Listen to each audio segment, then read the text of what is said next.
in in in terms of exam prep, but we ended up having, I'll share the screen here, probably about 7 or 8 questions came up that I've always promised everybody that, hey, that's going to be primary. And these are questions that folks have sent me here in the last week. I want to go through those. We'll start out with those here, but I do want to capture um, a comment I was just starting to make to Isabella here, and then we'll share the screen and get started here. Um, the you know you're ready for the test, Isabella, when you start doing questions and you start getting a little sloppy sometimes, and it's like, oh, I didn't give myself an extra moment to think, or oh, I knew that one, or something like that. When that happens, then you're probably really close, if not ready to take the test. Yeah, If you're running into some of those. this been happening. Like, I was getting around 73% on all the tests that I was taking. And then Okay. on Saturday, I took one and got 67. I got very frustrated. But then when review and everything, Yep. I knew all the answers of the things that I got wrong. I Yep. Then you're I think probably I was tired and not thinking on the moment that I took the test. Then I and you're retook that on mhm. Sunday and got 85%. You're probably ready for the test then. Yep. What I would tell you to keep in mind then, Isabella, also, is when we talk about having a plan to take the test. So think about how you want to respond. I got to use my finger here because I'm in a different part of the house here. As they're coming in to repaint our house here. So I said, "Come on in. I got class," and so I got some stuff kind of put away here. But let me show you something here just to write a couple things. It would be the last thing I would ask you to think about. We did talk about it at the very beginning of class, but it's a good timely thing right now. There's really 3 things I would ask you to think about, Isabella, to kind of keep in mind. Stress, when you don't know, and if you find yourself going, well, back at Ingredion, okay? Um, as well as, I'm going to write this last one at the bottom here just so I don't forget. But going into the test, keep an eye out, not just Isabella, but for everybody, is can you identify in yourself, yes or no? Hopefully it's a yes, when you're getting stressed, and what do you want to do about it? There's going to be stress anyhow, Isabella, but if you can identify it in yourself and say, okay, here's what I'm going to do when I get stressed, that'll help you through because otherwise we start making mistakes. So for myself, it's usually I get really tense. And so when I recognize I'm grabbing the mouse and I'm almost ready to break it, it's like, okay, Chuck, you got to calm down. So know that in yourself. The other thing is, how do you know when you don't know? Again, like for me, it's like I go back and forth and well, it could be this and it could be this, but it could be this and could be this. And all of a sudden I realize, you know what? I don't know, mark it and come back. And then, which it came up last week also, is a comment from one person. Well, back at Ingredion, we do this. That should be a tip off to say, great, we do that. But We don't it may, follow CPIM. well, Did yeah, think about ingredient. yeah, yep. You got to kind of keep an eye out for that because we got to pass the test. And the last one is have a plan. I'm still a big fan of doing the easy questions first um, because if you get those done quick, it builds confidence and it gives you more extra time for harder questions. Okay. Okay. So think about those things and you're probably ready to take the test. Absolutely.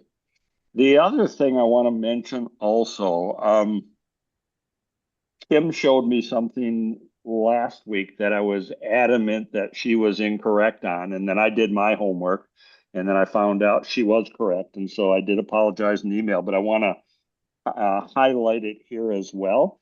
I kept telling you all we had 3 hours and 45 minutes to take the exam. It is, in fact, 3.5 hours on the exam, and I was wrong on it. So it works out to about a minute for a question, if I did my math right. And that's still, about 84 seconds per question, still plenty of time, but it is 3.5. So I want to correct myself and apologize to everybody on that one. Okay, cool. Cool, cool, cool. So what we're going to do first here, to reiterate for everybody, I'm going to bring up on my screen here, two emails I've gotten here for this week, because I always promised I would start these first, and then we can use whatever, time for whatever anybody else wants to do. So Jenny passed on an email here, and then had a comment up in the questions. And if I get anything wrong, Jenny, jump in too. It's always good for everybody to see these. Number one, because they're front and center for the person who's getting ready for the test, but it also helps everybody else to realize, you know what? We all, myself included, we struggle on questions sometimes, and that's okay. Okay. So I'm always encouraging you, and both Jenny and Isabella have been doing that, is forwarding questions as we go through that. So want to do the two here. We'll jump over to Isabella. I'm going to forewarn everybody too, somewhere in the next 10 minutes, the painter is going to walk in and start painting, and you'll probably see me waving like this at him or whatever to go ahead and do his thing. But we'll be working around him a little bit. So let's look at this one here. Let me see Jenny's question. Oh, we got the exhibit too. Yeah, don't let me. Okay. So here is one Jenny sent in. Any comments, Jenny, before I get started, or? Just that I couldn't figure out what the question is saying, and that's why I asked Chuck for an example. Like, I need someone to read this question to me with, like, I don't know, making a widget. I can't figure out what they're saying as far as, yeah, I can't figure out what the question's Okay. saying. So I continue to be frustrated because even reading the answers, I still don't know what they're saying. Well, and the rationale doesn't help you at all either. That was kind of silly answer they gave you. Yep. Okay. So in a company that regularly has a past due order condition, so the situation is, we've always got some orders that are late. They're past due. Okay. So we've got those on an ongoing basis. MRP planning. So it says backward scheduling and MRP and forward scheduling in an assembled order have what in common? So backward scheduling would be this. Let's say today, let me write on the screen here. Today is day 300. We've got a customer who places an order for day 330. So I'm just going to put a DD here for due date, Jenny. So backward scheduling is saying, well, if let's say it's a 10-day lead time also. Okay. So if it in backward scheduling, if the customer says the due date is day 330 and it takes 10 days to build, then we would start it on day 320. So that would be backward scheduling. Does that make sense, Jenny? I understand that part. I Oh, still go don't ahead. understand the question, but I understand what backward scheduling is. Okay, Yeah. nope, that's cool. Yep, because I'm going to get to the what's the question here in just a sec. I want to capture forward also and kind of define a couple of things. I, I Forward, don't I yeah. don't understand the significance of saying it's for MRP. I don't understand that. Just that part? Gotcha. Or Okay. any of it. Any of it. I don't understand how they relate. So backward scheduling and MRP, that's for components that go into the Ah, final assembly. I don't understand the question. I'm getting frustrated gotcha. because I don't understand the question at all. Gotcha. I think what would be more appropriate is to say backward scheduling in any type of ordering, whether it's master scheduling or not.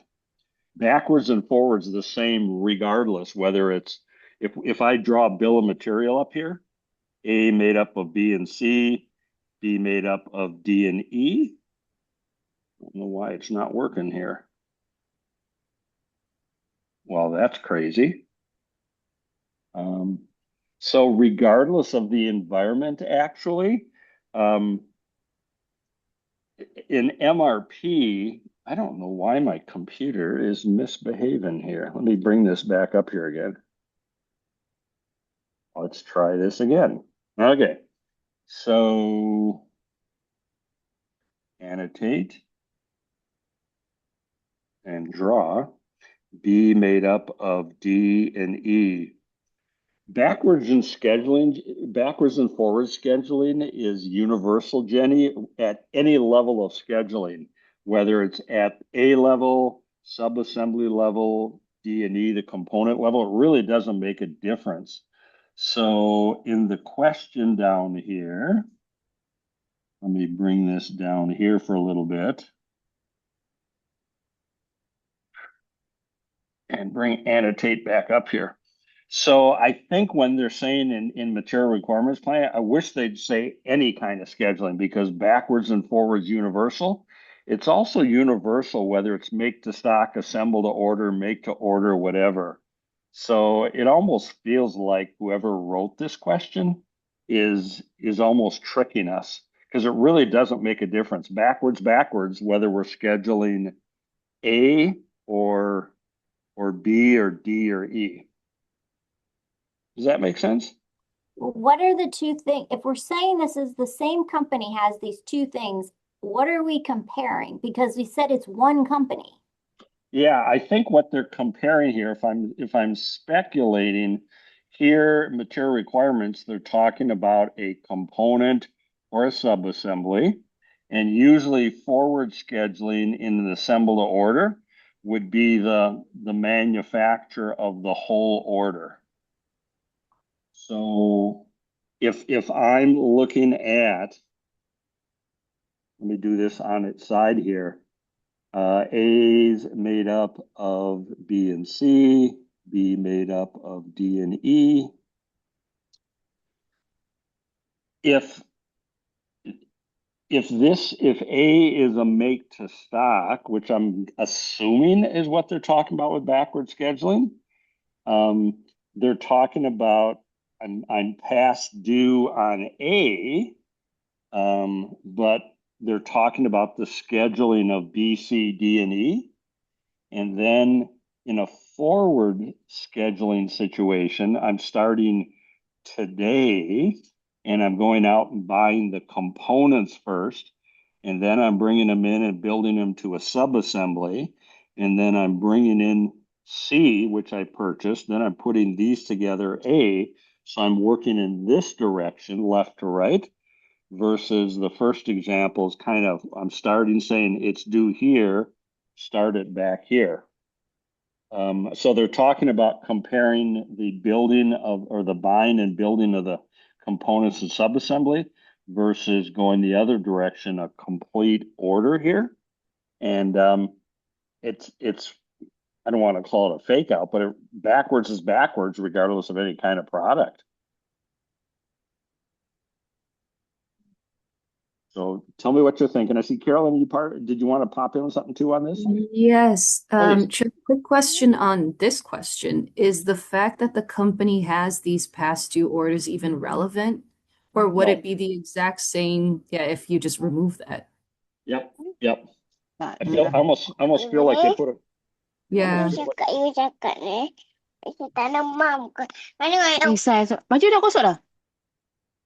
Oh, I'm sorry about that. So Yeah. is the question saying, is there backwards scheduling of A and forward scheduling of A? That's what I don't understand. Both are talking about the same part?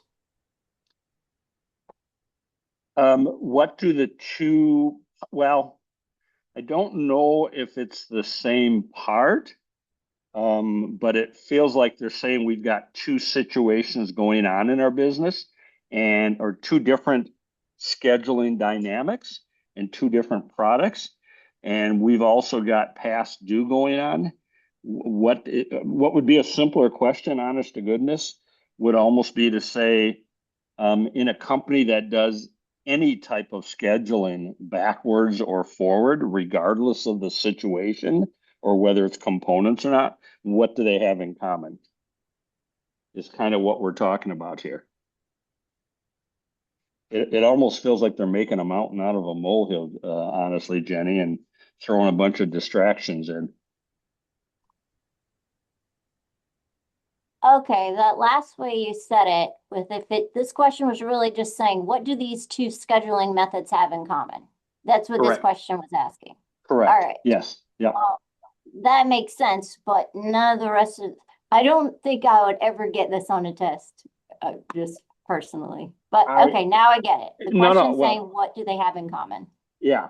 And to be honest with you, Jenny, this question here, and I think one of the other ones that Isabella had, I ended up pulling out my material because I couldn't understand it either. It was like, what are they trying to do here?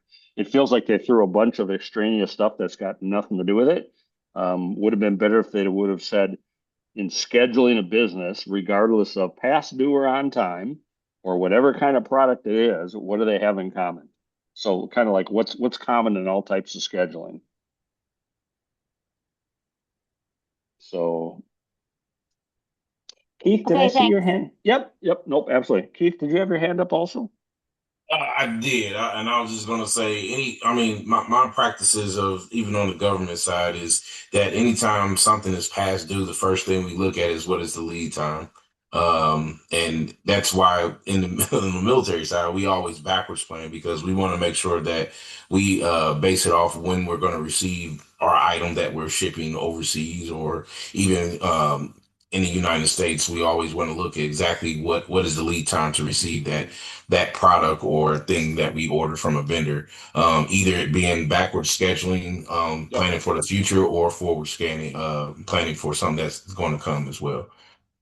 Yep, absolutely. That would work. That would hold too. Absolutely. Cool. Sorry we made it so difficult for you, Jenny. That ain't the way it should be. Where else do we have here? Okay, so right up on top of Jenny's email here, second question I had is about MRP, understanding the outputs. Are the output grids for purchase items and grids for production items? Was that saying, Jenny, are they the same initially?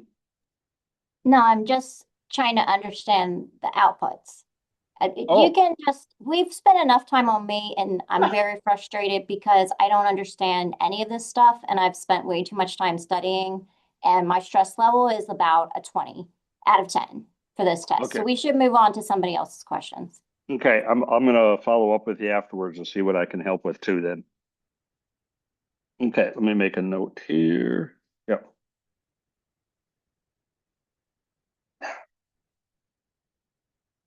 Okay, let me then come over here to Isabella's question.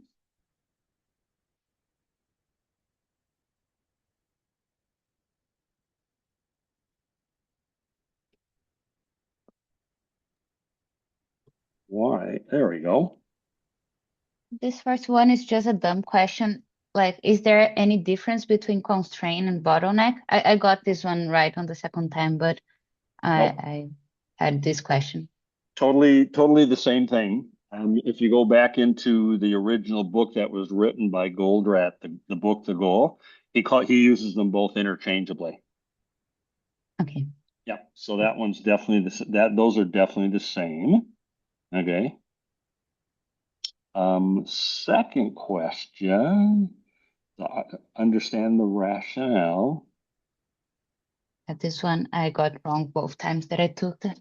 Sure. Nope, that's cool. Get this a little bit bigger here. Hang on one quick sec.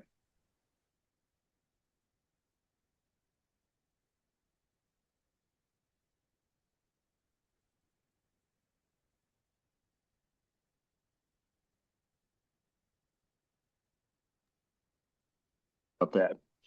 Okay, which of the following trade-offs could be considered in an effort to improve the performance of a distribution network? Okay, the thing that jumped out at me, Isabella, when I looked at this and looked at the correct and the one that you chose, there is a trade-off between customer service for reduced costs if you do go truckload. No question about that. That is a trade-off. And a trade-off also in the third one, improve fill rate for decreased inventory turns by adding safety stock. So the second one, the one you chose, is saying um, we're we're going to improve customer service by making the cost lower to the customer by using full truckload. So we're saying to the customer in the second one, hey, we will serve you better if you let us ship full truckloads to you, and therefore the cost will be lower. Um, the customer may or may not accept that. Okay. But it's not really focused on taking care of the customer first, where the third one is saying, hey, we are willing to add more safety stock. Our inventory turns will go down, but our fill rates will go up. So both of them, the second one, the truckloads, may or may not satisfy the customer. The third one will, because that's definitely gonna, we're gonna have it in stock for the customer. Okay, I chose the second one because I don't think that I understood the question. I thought it was asking about trade-offs. So the second one is a trade-off for me. Like, will I Mm. better service the customer or have lower costs and full truckload? Yep, and that is definitely a trade-off. Yep, absolutely. As we look at the second part of the question on top, it's saying which of those trade-offs would we consider if we're trying to improve our performance?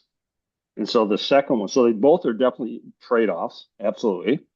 The second one may or may not improve the performance, but the third one definitely will, because the distribution network, we're trying to take care of the customer better. But So we don't have the negative part here. in A the third decrease one, inventory turns would be the negative part. Okay. it would be correct, but since we're trying to take care of customer, the customer doesn't care about, Mm-hmm. they're more worried about having it in stock. Okay. Yep. Does that help a little bit? Yes. How do I identify that distribution network is the customer is and not my part as well? Oh, Because yeah, no, it would come in the reading of the question. What Apex does a lot of times is they they they sneak, I don't know if I'd say sneak in, but they put in the exam what they're looking for in the later part of the question. That's a routine theme we see. So you're Mhm. right, they're talking which of the following trade-offs, but right here is really what they're looking for. So it's almost like you and I we all have to get better at, it's not just me because I get it wrong too, is what are they looking for? And so what they're not looking for, what they're giving you is the idea of trade-offs, but what they're looking for is what we should consider if we're trying to improve the performance.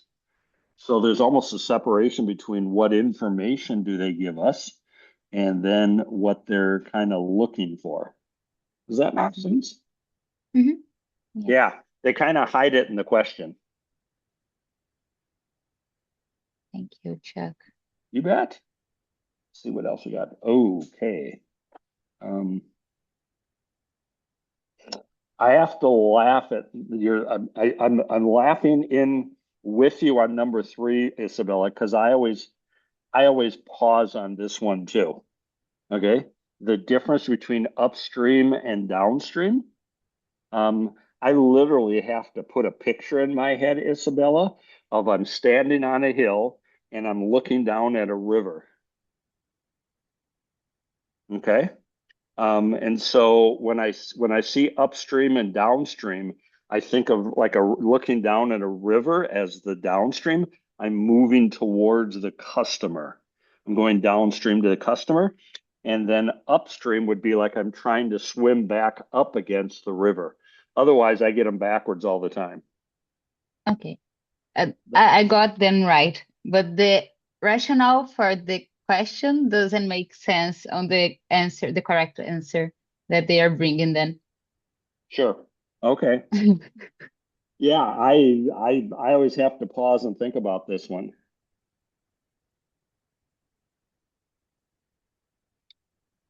Are you good at number three then, Isabella? I got the concepts of upstream and downstream, but the question that's referred to this upstream and downstream that's below, I don't get it. Okay. Is the question, what's it? In the I got theory of constraints, yeah.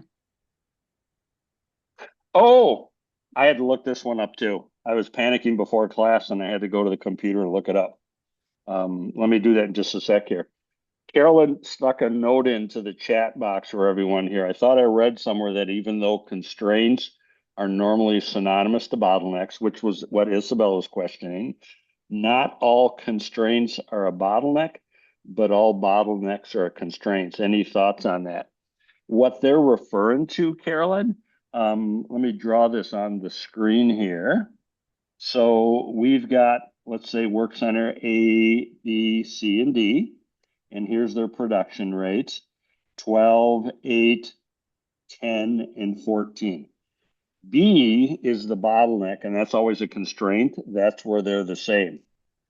Not all constraints are a bottleneck.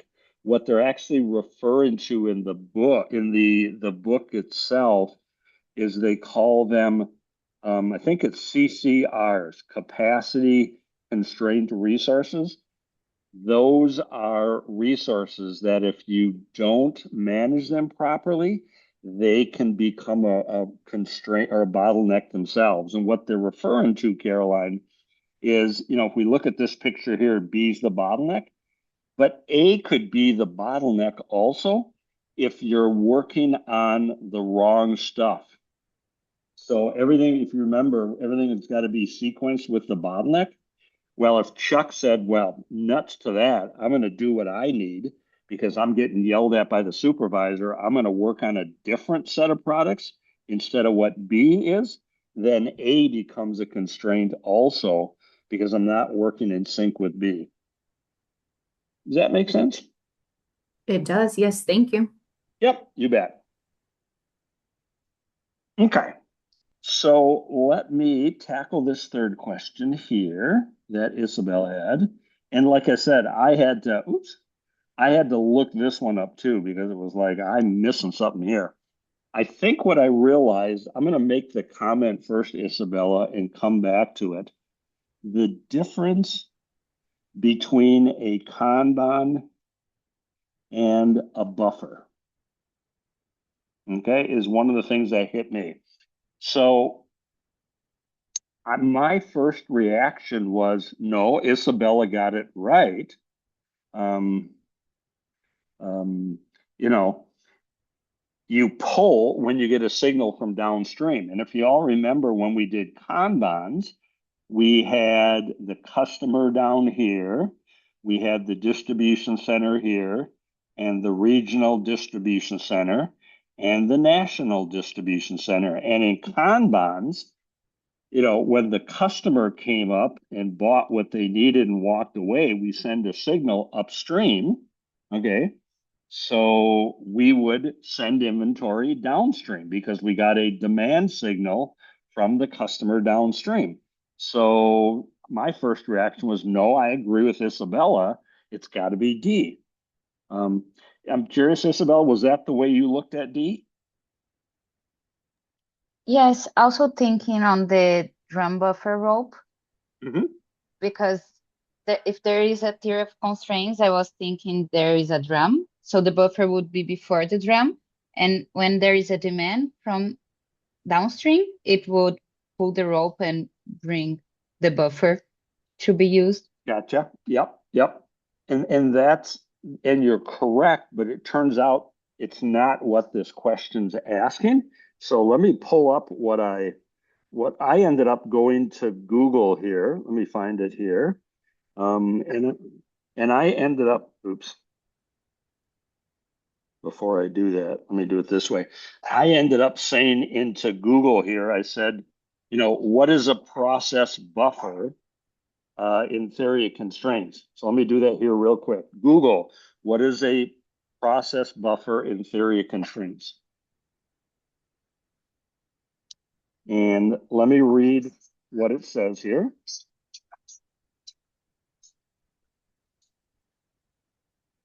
Yeah, so it says a process buffer is temporary storage designed to prevent variable and disruptions from stopping the production line.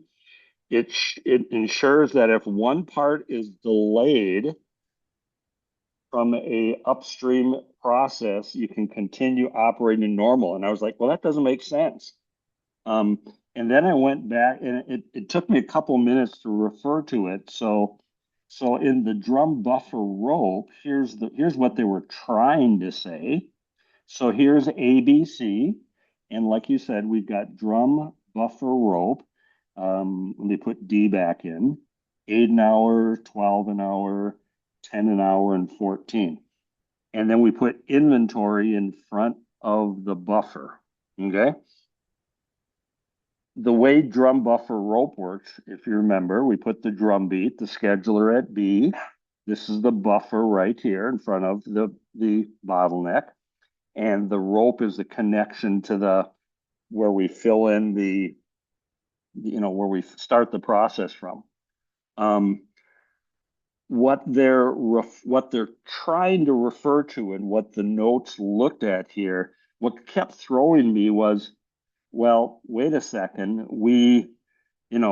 a signal pull from down, a demand pull signal is always started down here at the end, demand pull. So when the customer wants this, we pull it from here, pull it from here. It's not coming, there is no demand pull signal upstream up here because this is supposed to feed this. And then when they made the comment, the signal is usually a problem or something's gone wrong at the upstream work center. That's when inventory comes in. The inventory in front of the buffer here is used for a situation when A is saying, hey, I need to send something to you. I got a pull signal from you, B, but I can't fill it because I got a problem at my machine. I'm shut down. So I got the demand pull signal from you, but I'm coming back to you and saying, I can't fill it. You need to use your buffer to keep working, okay, while I get my problem here fixed. And so it's really in response to a problem, not a Kanban signal per se, like we normally think of. Does that kind of make sense? Because what it's saying up on Kinda, top is, yes. I would never think about I it. didn't either. I didn't either. I never would have thought about it, honest to goodness. So when it asks when would I use the contents of the buffer down here, I'd use it when A comes to me and says, hey, B, I got a problem. Okay. But I'm not sure I would have ever called that a demand pull signal. I mean, maybe I could because B said, hey, I need some. But when I think demand pull, I'm thinking down here at the customer end. Yeah. And the rationale above doesn't explain anything of this. No, Explain no. the opposite way. Yep, I agree. I agree. Yep, I agree 100%. Yeah, that one, I was like, I don't know how to explain it. And I looked it up and it's finally like, oh, that's what they mean. And it always, Counterintuitive.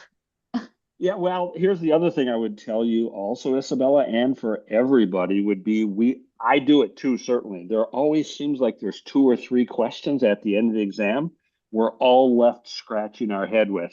And that's inevitably going to happen. So if we've taken care of business in the rest of the exam, we're usually pretty good shape.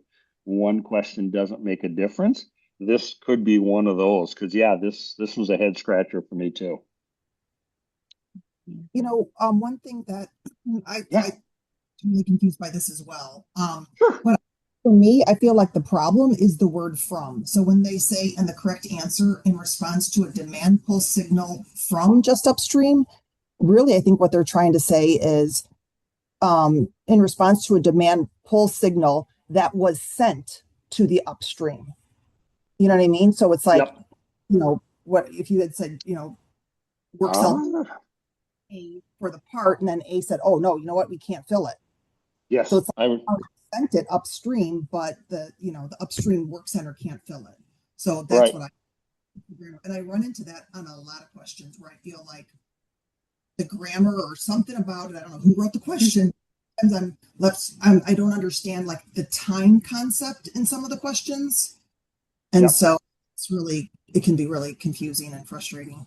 I agree. And one of the things I think that could be causing that, and also would be these questions here on the quizzes typically are coming from Holmes Corporation. They've got the person writing it. They give them a couple paragraphs or a chapter to read, and then they use AI to help them write the question in addition to their knowledge.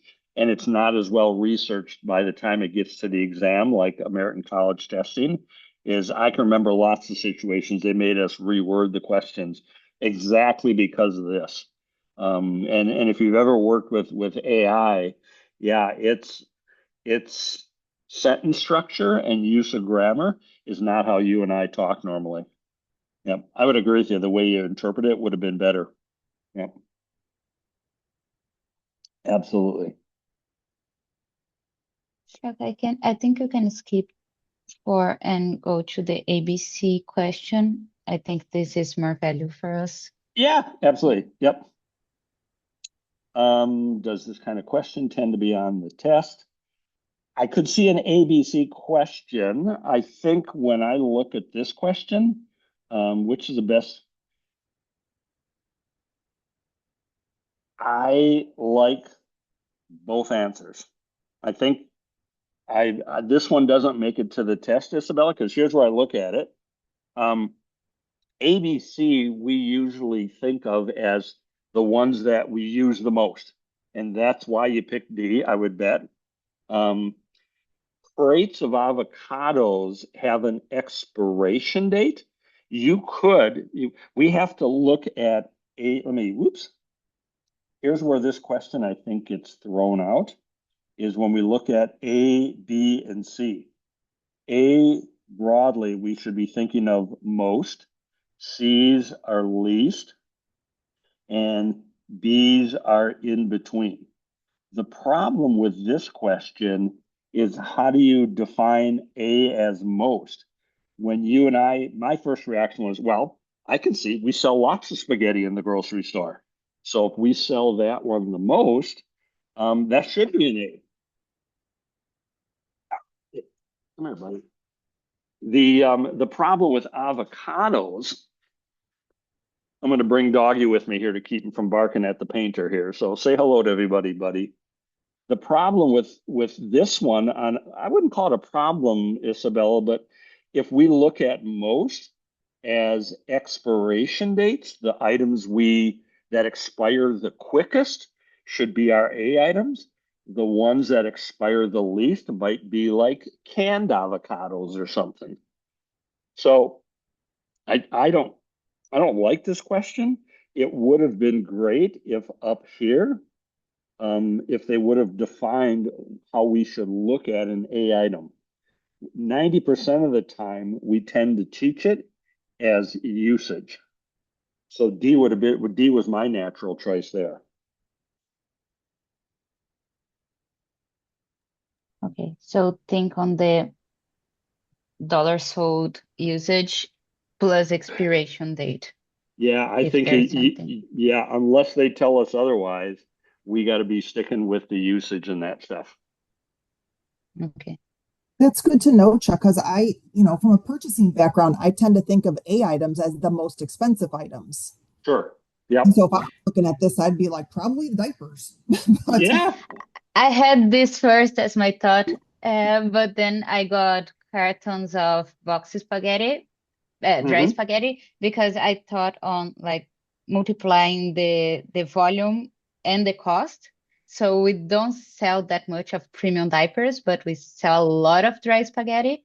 So Oh, Yep. cost multiplied by okay. revenue, like the revenue would be greater in dry spaghetti than on premium diapers when Yeah. I was thinking.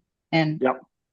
Yeah, I think what's actually most common is going to be usage. Let me just write this here. Hang on a sec.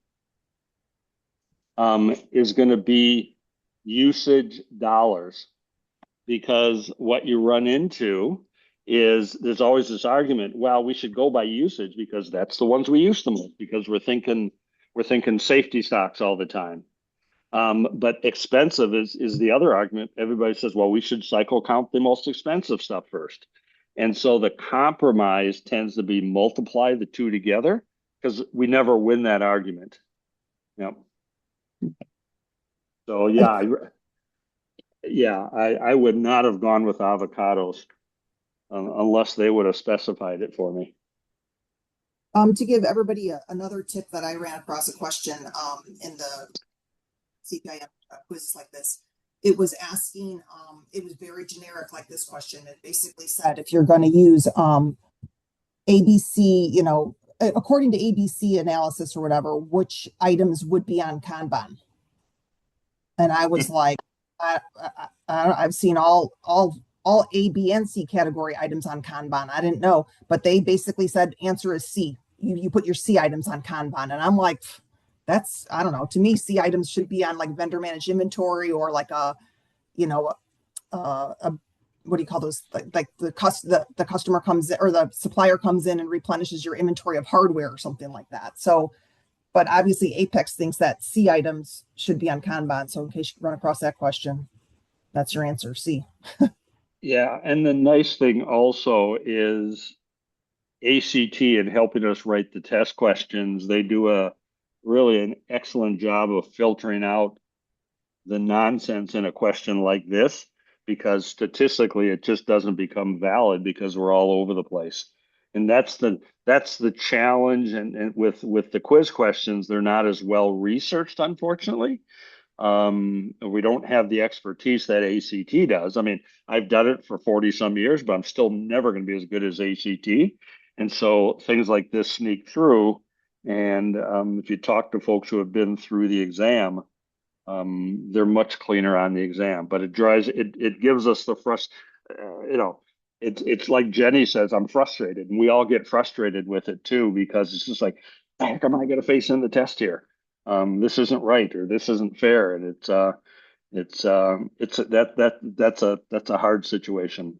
We're having that conversation back at ASCM again right now, where I was on a task force call with, we got to clean up the quiz questions. It's just we're getting too much frustration out of people, and yeah, it's.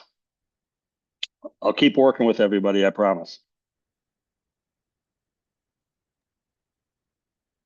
Did you want Isabella for me to catch this last one? just if we have time, I think Anna has two questions she sent me on the chat. I can Oh, share here with you yeah, as let well, me so we pull. can cover other people Okay, no, questions. that's cool. Let me pull this chat over here. Look on these two questions yesterday, Chuck, and one of them comes from Pocket Prep related to just in time. And I particularly didn't understand Okay. the answer.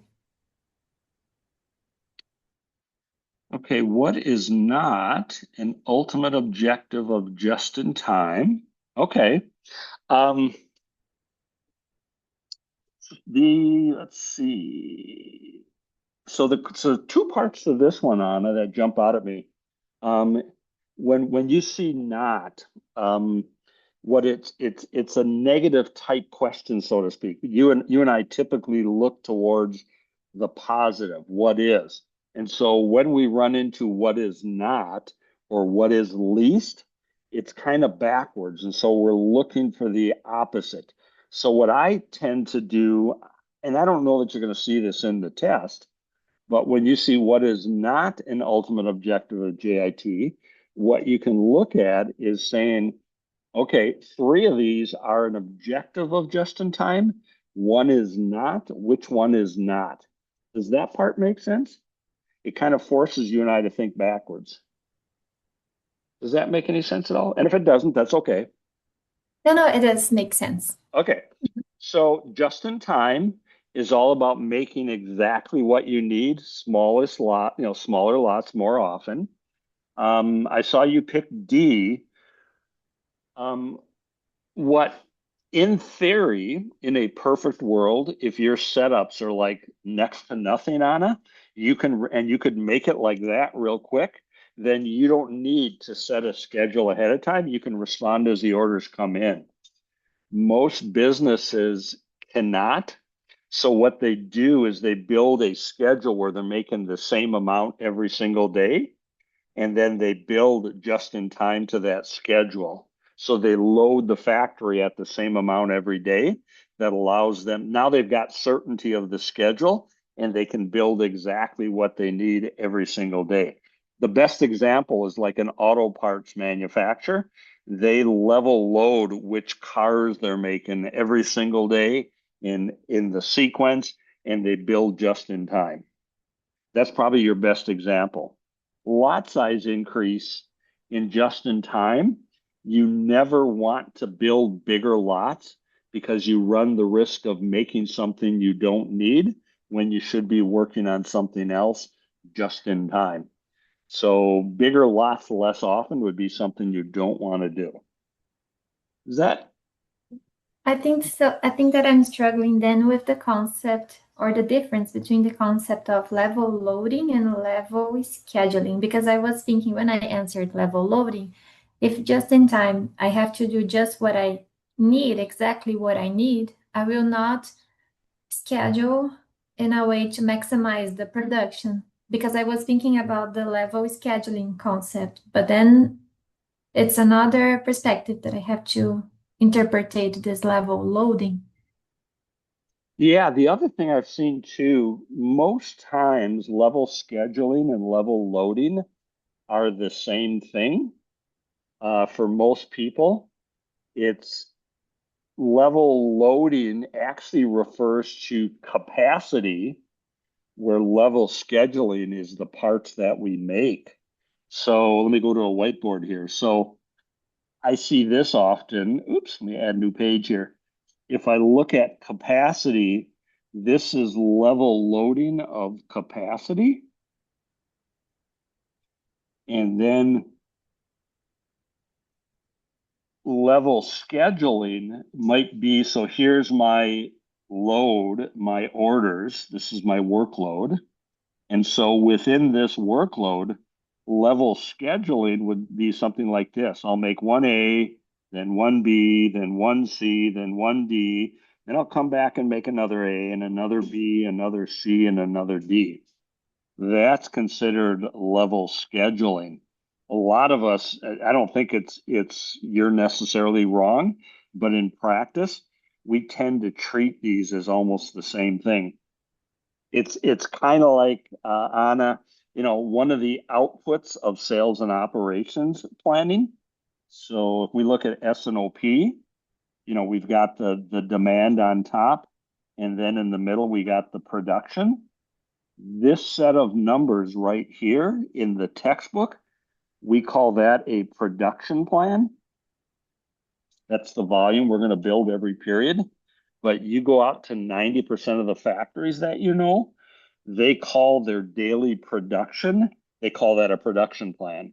Yet in Apex world, we call that a production schedule. So I think it's more words that we're used to in real life. Does that help at all? Mhm. I think so. Okay. Sounds like one is like, I'm going to think about that one before I respond, Chuck. Yep. And that's okay too. Absolutely. I see And another one here yeah, too. the second one comes from the CPIM learning system, and it was a pre-test, so I don't have the answer. Let me I bring that. struggled with the to understand the options. The question it was clear, but the options. And I Okay. took the answer of EI and then said that it was floor stock materials, So let me the answer. copy it over here.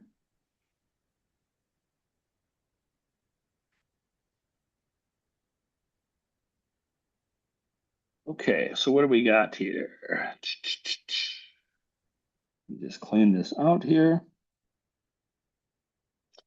Which of the following are manufacturing order pick lists most likely to exclude? So a manufacturing order pick list, that's the list that goes to the stock room or to somebody that says, please pick these items. I need to manufacture with them. So this question is saying which of the following four are items that would probably not be on a pick list going to the stock room? But this manufacturing order pick lists are related to the raw materials that I need in order to manufacture or already the finished goods? Nope, I think it's the first one. I'm with you on the first one. Raw It's the items, materials. the raw materials. Okay. So let's see, consignment items that are stocked out. We'd probably still see those on the list. Floor stock, low items, vendor management. It's okay, it's definitely D would be on there. Oh, B. I bet it's B. Um, hang on a sec here. Floor stock. There's two. I think it's B is where I think it's going to be. There's there's two types of items we keep on the factory floor, Anna. There's those items that we use every day at the point of use, but they're part of inventory and they're part of a bill of material. And anything that's on a bill of material, even though it's on the floor, still shows up on the pick list because we have to we have to pick those items so we could build our product. The other definition of floor stock would be MRO items, maintenance, repair, and operations supplies. Those would not be on a pick list. So if you've got a product that you're making, and let's say people have to use specialized gloves to handle that material, as an example, we would buy all those items we need and we'd put them on the floor, but we would expense them out right away and they would never show up on a bill of material because they're just a normal part of our doing business. So it could be lubricants, could be packaging, it could be, if you're working in a metal factory, it could be gloves to keep your hands from getting cut. All those items are considered floor stock. We're not going to put them on a bill of material because we're not going to ask you, well, those leather gloves you use to protect yourself, which products did you use those gloves on? We need to track how many times you put on those gloves and touch metal, so you didn't cut yourself. We need to charge that to the job. We just say that's silly. That's over the top. So any stuff that we send to the floor and expense it right away, they would never show up on a pick list. An example, in the summertime, Anna, does your factory get pretty warm? Yes, always. It does. Okay. So Universal. in the summertime, when it's real hot in the factory, we bring in Gatorade or drinks for people to help keep them liquid, or can't think of the word. We help keep them hydrated.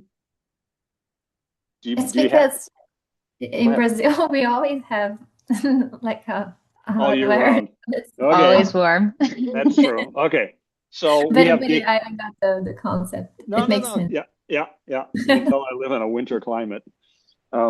Yeah, all those, the liquid drinks we bring in to keep people hydrated or something like that.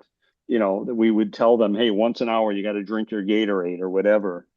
We'd never, that's floor stock, but we'd never put it on a bill of material.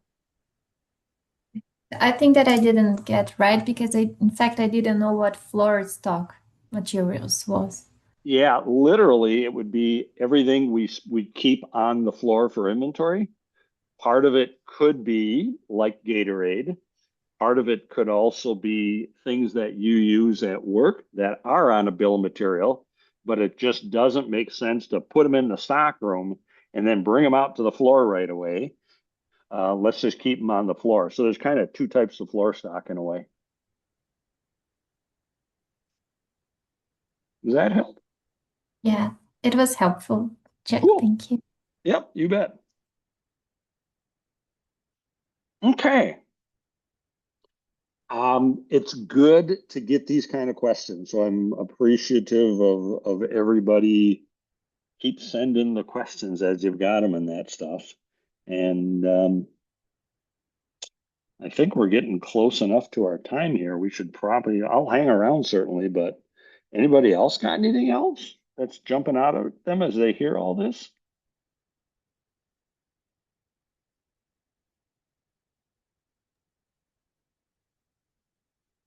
I think not for today. I'll send if I have more, Chuck. Please do. Please do. Yep. Well, let's call it a day here. And yeah, I will take care of the recording here and then I'll get it posted to the YouTube and let everybody know then. Okay. Thank you. Okay. Thank you, everyone. Thank you. Indeed. Bye. Bye-bye. Bye-bye.